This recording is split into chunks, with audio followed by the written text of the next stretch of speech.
il nous a promis, moi je vais t'en prendre. Il est bien fait, hein.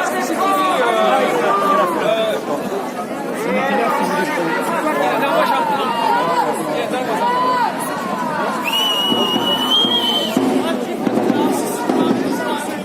Vous avez bien bossé, il est chouette.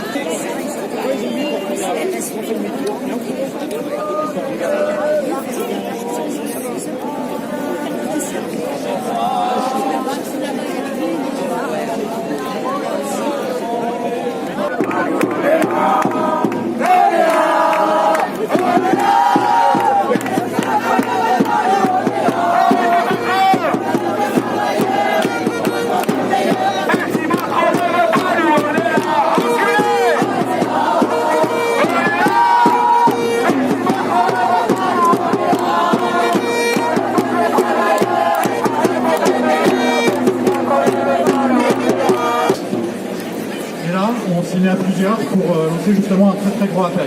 Pourquoi le 4 mai? Le 4 mai, c'est l'anniversaire des 2 ans de Macron.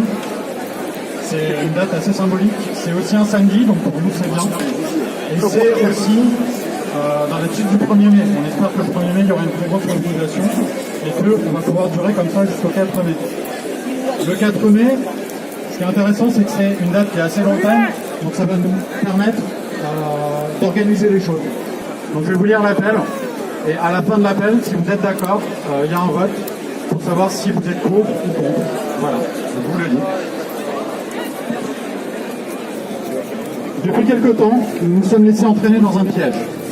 Le gouvernement fait la sourde oreille et nous dresse les uns contre les autres. Nous blesse, nous insulte, épuise les forces de l'ordre et envoie maintenant l'armée contre son propre peuple. De la force, mais nous avons le courage et l'histoire le jugera. Le 16 mars a démontré notre détermination sans faille. Maintenant, il est temps de passer à la vitesse supérieure. Les Gilets jaunes de Montpellier appellent au plus grand de tous les rassemblements le 4 mai 2019, dans les villes et les villages, tout comme sur les ronds-points. Que tous les Gilets jaunes des premiers jours comme des derniers se mobilisent. Que toutes les personnes qui ne sont pas Gilets jaunes, mais qui ont compris l'urgence de la situation sociale et le danger de la situation climatique se manifestent.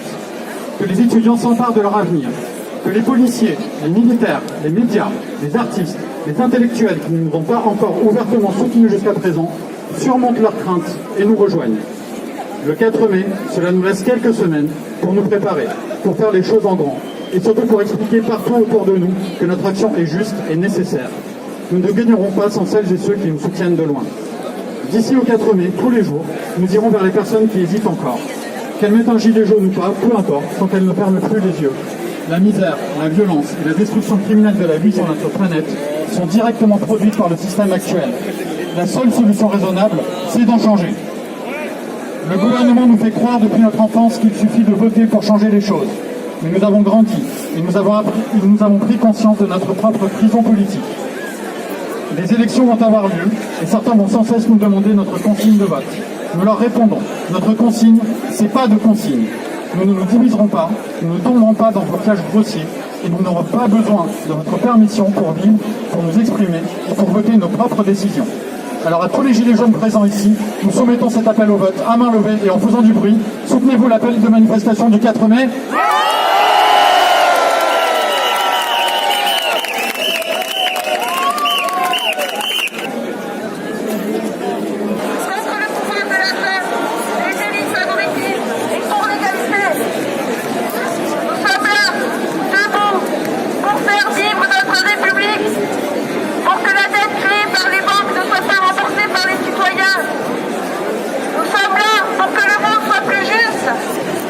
Nous sommes là pour remettre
Ça veut dire quoi? Ça veut dire qu'il n'a pas réussi à m'endoctriner, il va endoctriner mon fils ou ma fille? Ça hors de question. J'ai dit, mais je suis scandalisée.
Macron, démission! Macron!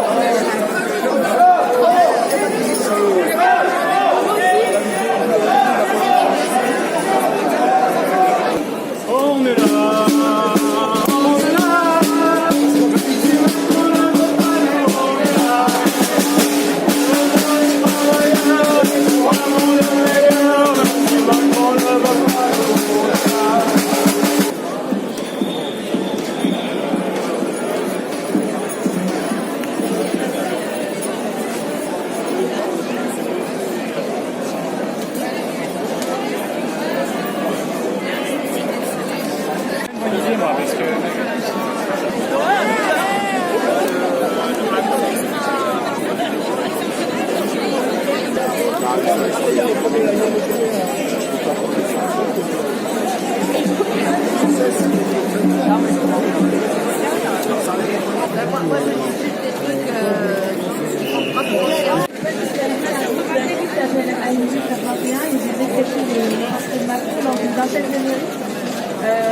Je trouve que c'est pas mal. Bon, il y a eu des gardes à vue à la clé malheureusement, mais ils se rendent ridicules en nous mettant en garde à vue pour ce genre de raisons.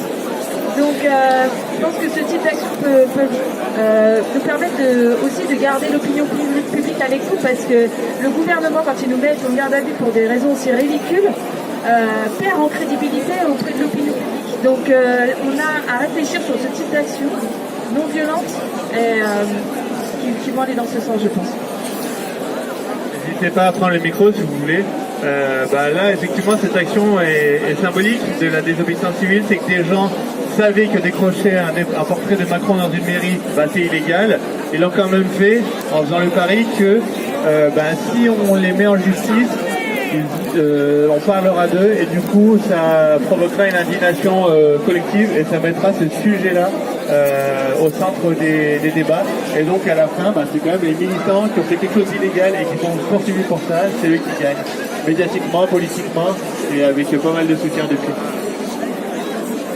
La plupart des actions de désobéissance civile sont non violentes et il y a aussi des associations qui forment à la non-violence. Du coup, apprendre à faire des choses qui sont marquantes, mais tout en respectant en fait. On a appelé la résistance passive, c'est-à-dire la non-violence passive. Ça c'est extrêmement fort et ça permet d'avancer et de ne pas se faire de mauvaises réputations auprès d'une partie de la population créative. Voilà, ça c'est la première chose. Et deuxièmement, il faudrait élever le projet de manière à intéresser énormément de copropriétaires, de personnes qui ne demandent qu'à venir participer aux manifestations, mais qui ne savent pas ce qu'on leur donne en échange. Merci.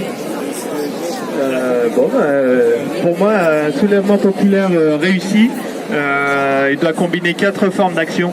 La première, c'est forcément la grève générale, parce que sans grève générale, on ne peut pas changer un régime, alors qu'avec, tout devient possible.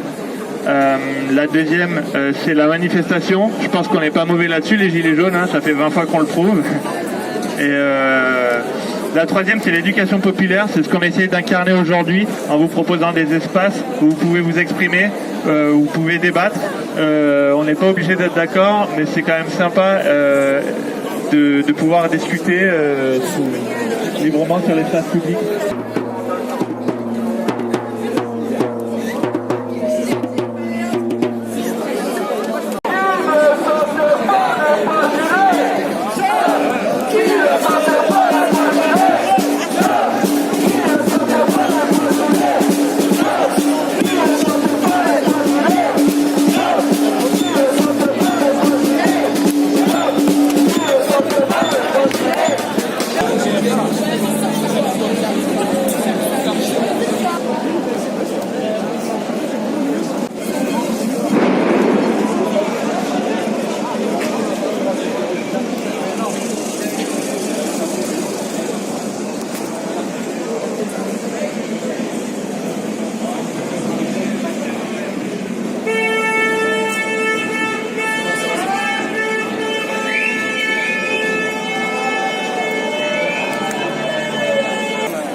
Allez, allez, venez manifester.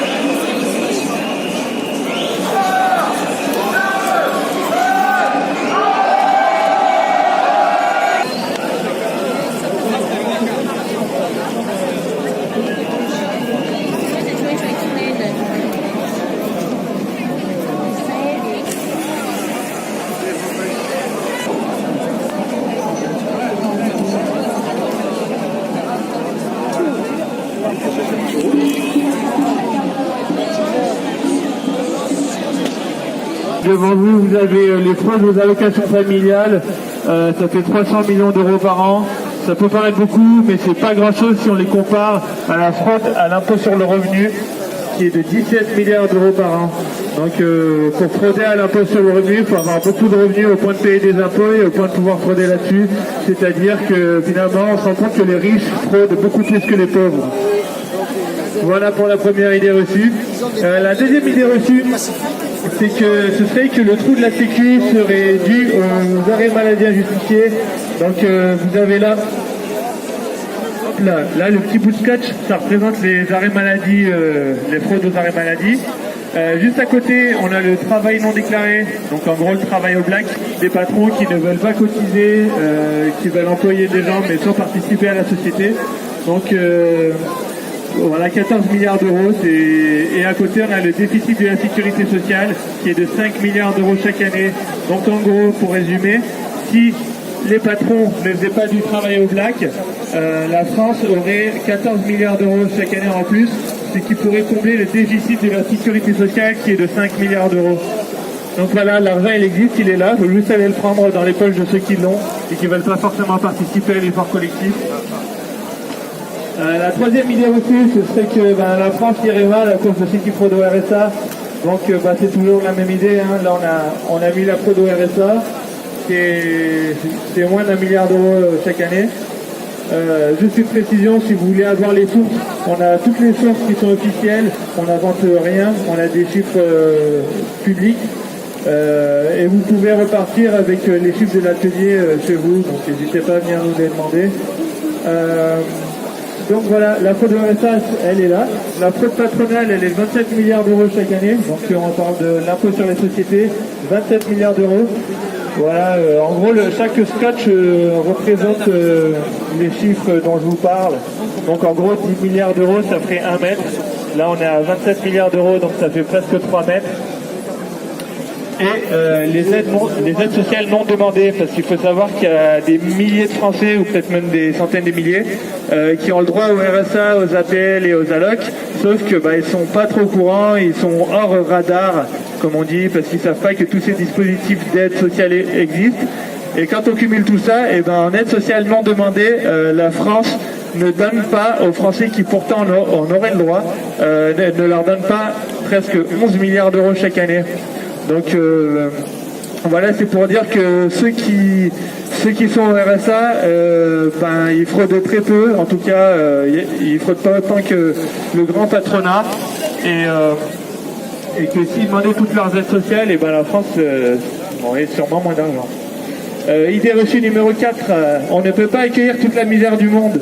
Donc il y a les réfugiés, voilà, ça coûte 1,5 milliard d'euros chaque année à la France. Et à côté de ça, on a voulu vous mettre l'ISF, c'est-à-dire la suppression de l'impôt sur la fortune. Chaque année, depuis qu'on a supprimé l'ISF, la France ne prend pas 5 milliards d'euros aux Français les plus riches. C'est-à-dire que, pour info, ces Français qui sont sujets à l'ISF, ils ont comme patrimoine 1028 milliards d'euros et ils ne veulent pas en lâcher 5 en fait chaque année. Donc même les 5, ils ne veulent pas les lâcher. Donc voilà, c'est pourquoi pas s'indigner pour les réfugiés, mais faut aussi proportionner son indignation, c'est-à-dire que, pour résumer, on a largement assez d'argent pour accueillir ces réfugiés et pour en accueillir bien plus encore. Il suffit encore une fois d'aller prendre l'argent aux milliardaires qui l'ont cumulé. Donc là, on arrive sur quelque chose de complètement immoral. C'est pour l'idée reçue numéro 5, les étrangers qui viendraient manger notre pain. Vous savez ce que dit le FN. Donc cet étranger qui à la fois serait trop feignant pour travailler, mais qui nous pique notre travail quand même. Donc l'un et l'autre, dans la même phrase, c'est surprenant à dire. Bref, tout ça pour vous dire, voilà, les immigrés qui viennent en France, la plupart travaillent. Et ils travaillent parce qu'ils ont leur papier, et quand ils travaillent, ils peuvent cotiser. Donc quand on dit que les immigrés coûtent de l'argent à la France, c'est complètement faux. Les immigrés rapportent de l'argent à la France. Par leur travail, en train de la valeur.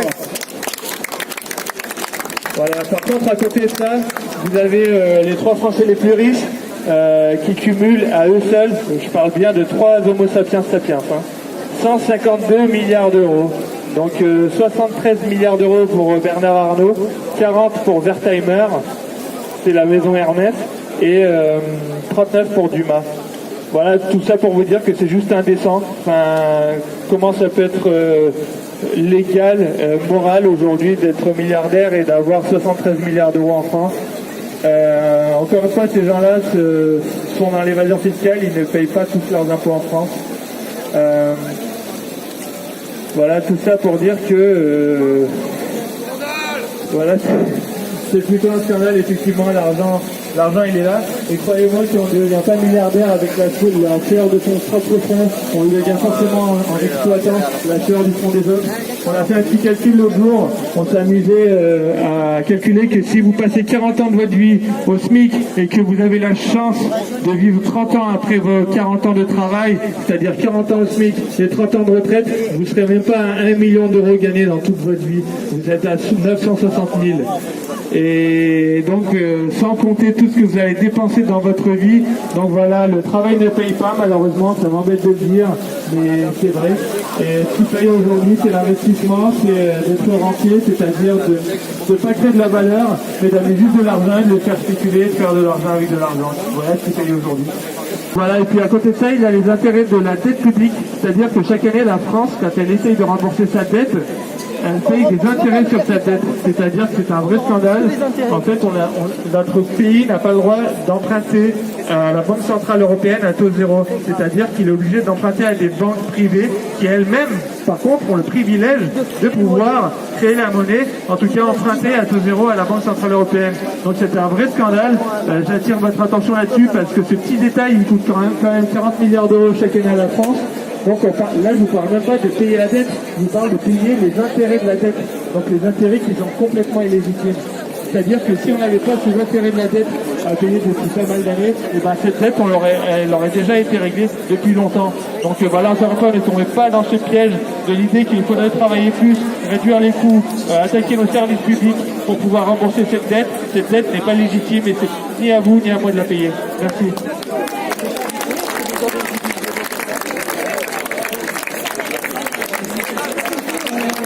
Donc voilà, n'hésitez pas, merci pour votre enthousiasme, n'hésitez pas à venir nous... Ça a l'air de venir rapidement. Ouais. Oui, j'ai vu les trucs. Ça y est, ça charge.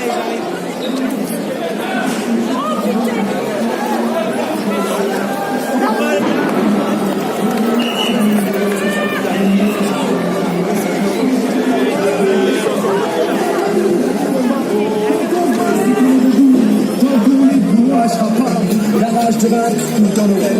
Maintenant tu sais pourquoi on se bat. Notre idéal est de plus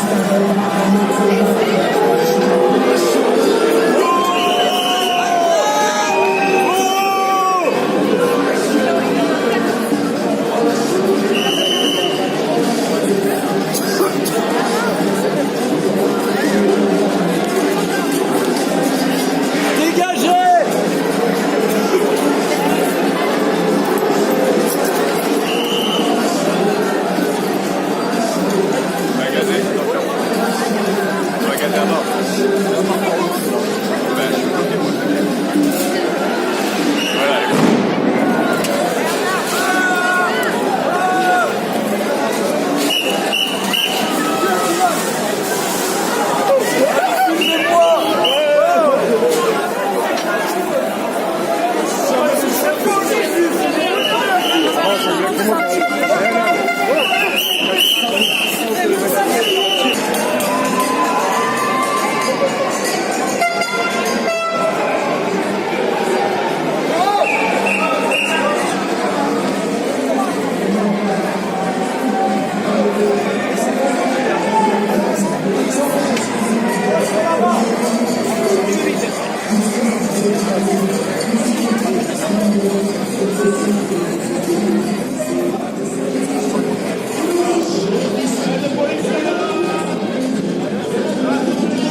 N'hésitez pas, on propose des cafés, du thé, même les forces de l'ordre sont les bienvenus pour boire un petit thé et parler voilà, de nos destins communs et de ce qu'on peut faire pour changer cette société. Voilà, n'hésitez pas les amis, c'est la pause quand même, vous avez travaillé dur aujourd'hui. Enfin, voilà, nous on n'a pas un problème avec les forces de l'ordre, on a un problème avec l'ordre et cet ordre néolibéral qui encore une fois est en train de détruire la vie de partout sur cette planète. Donc ma foi, si ça vous va de protéger un ordre d'une civilisation qui est sur le point de s'effondrer, voilà, nous ce qu'on essaie c'est de créer une dynamique, des actions collectives. Donc d'ailleurs on fait un atelier citoyen policier pour parler de quel rapport on peut avoir avec la police, parce que nous on n'est pas forcément pour la violence.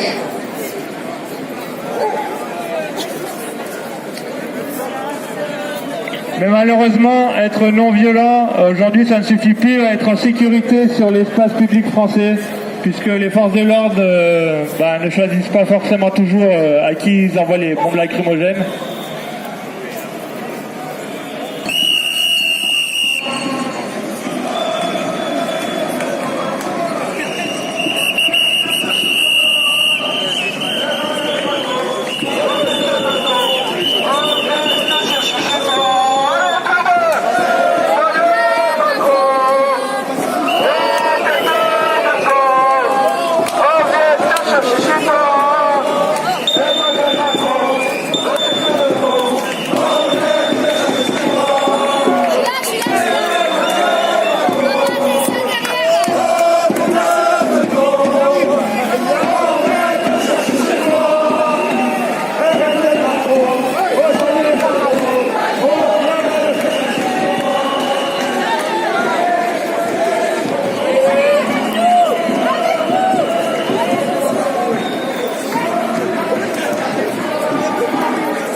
En tout cas, tu ne pourras pas prendre la grenade. Bah, si t'en envoies une.